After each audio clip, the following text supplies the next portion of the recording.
Hey, I'm really excited because today, for some of you, this might be your best golf lesson ever. So there's a long list of things that can be fixed with this really simple exercise that I have a lot of my students do, and now I want to show it to you. So stay tuned.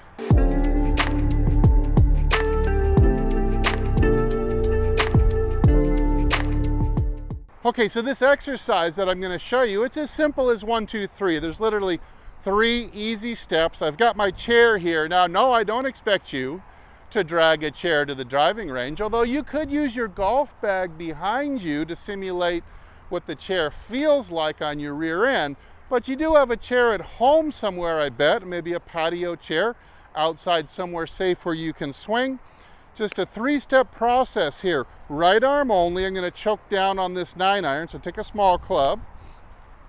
And I'm going to draw this thing back to about the 3/8 position here. Now I'm going to kind of put it low and a little bit behind me, and that is step 1. Now step 2 is what most people are missing, is this step 2. So I want you to make this kind of be big. I want you to kind of try to overdo this. Now what I'm going to do here is lift the chair off the ground with my left butt cheek as I slide along it. So we're going to try to move the left hip laterally up to 6 inches as it lifts the chair leg off the ground, maybe an inch or 2. Now, while you're doing that, you're going to continue to wheel the chest all the way around to face the target, just like that. And what's interesting, you'll notice I'm actually at impact. Look, my arm has been advanced by the turning of my torso, so where it didn't even have to add any independent action on its own to get to the ball.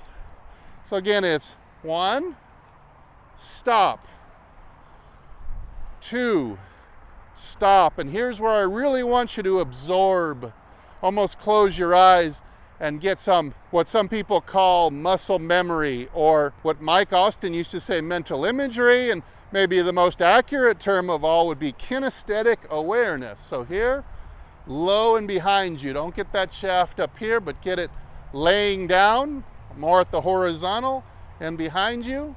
Now we're coming 2. Hold, close your eyes, feel it. Feel how the chair's off the ground, you're opened up. Now 3, I just want you to whip the club, actually snap the wrist free and whip the club around down the third baseline, just like that. And that's step 3. All right, let's look at it again from the up the line angle. Simple as 1, 2, 3. This way you can see new angle. You're gonna pick up some new details. Here we go. 1, about 3/8, a little bit on the inside and kind of laid down like this. That's 1. 2 is 6-inch lateral shift, lifting the wall, lifting the chair, wheeling all the way open like this. You start to notice where the weight on my left foot is. It moves into the outside of my heel, just like everybody you're seeing on TV. Now from here, I'm set up to throw around to the left. Now some people would say, well, Steve, that's teaching me how to swing outside to in. Well, that would only be true if step 1 was up here. If I was vertical and a little more straight back, yeah, sure, now I'd be throwing outside to in. But because step 1 is here, we're almost ensured of an inside to out path at impact. And then, like the pros do, back around to the inside on the follow through. And one more angle, we'll take a look at it from down the line. You might pick up even a few more details here. Okay, good posture, rump against the wall, threatening to lift it already. Draw the right arm back. Shallow in on the inside with the shaft right here. Set it here for a minute, even close your eyes, feel where this is. Now, move 2, make it big, make it exaggerated. Down the wall, lift the wall, wheel open with the chest. Step 3, whip the club around to left field or down the third baseline, but back around to the inside on the arc again.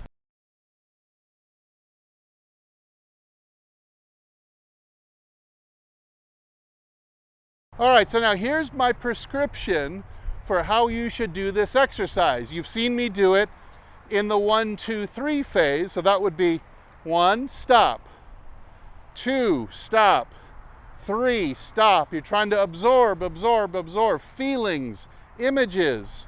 Start to try to kind of put a roadmap together. Then this next thing I'd want you to do is take the pauses out. Do 5 more. So it's 5 with pauses.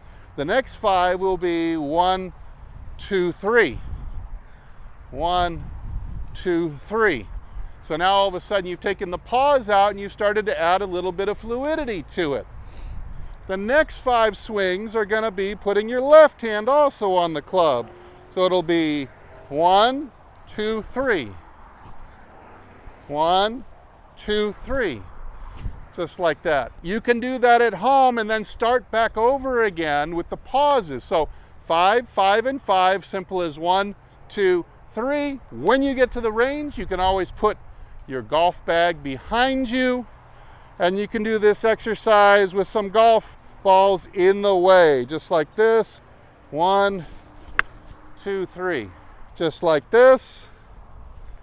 And 1, 2, 3.